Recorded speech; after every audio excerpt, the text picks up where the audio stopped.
తులారాశి వాళ్లకు ఈ వారం గ్రహ సంబంధమైనటువంటి అంశాల్లో కొన్ని మిశ్రమమైనటువంటి ఫలితాలు ఏర్పడబోతున్నాయి.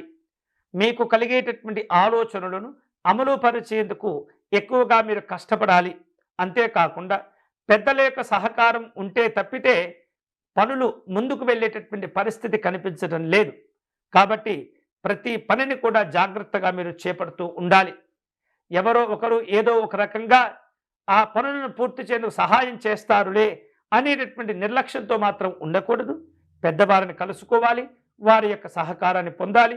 పనులు పూర్తయ్యేంత వరకు కూడా పట్టుదలతోనే మీరు ఉంటే తప్పితే వాటి వలన మీకు ప్రయోజనాలు సిద్ధించవు.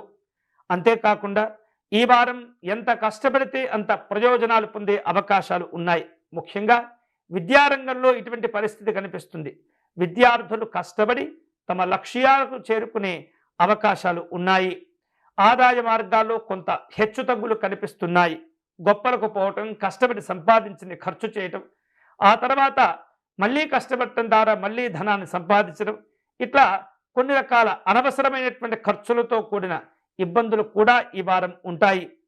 శుభకార్యక్రమ ప్రయత్నాలు కలిసి వస్తుంటాయి.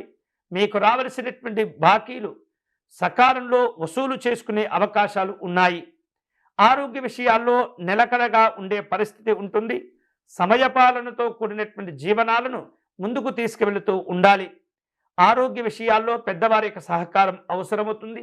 వైద్యపరమైనటువంటి సలహాలు, సూచనలు మేలు చేస్తుంటాయి. వ్యవసాయ రంగంలో ఉన్నటువంటి రైతులు తగినటువంటి జాగ్రత్తలు తీసుకోవాలి. కుటీర పరిశ్రమల వారు ఇబ్బందులు పడుతుంటారు. రక్షణ సంబంధమైనటువంటి చర్యలు తీసుకోవటం అనేది చాలా చాలా మంచిది. ఈ వారం అన్ని రకాల శుభ ఫలితాలు పొందేందుకై తులారాశి వాళ్ళు సుబ్రహ్మణ్య స్వామిని పూజించటం, ఆరాధించటం మంచిది.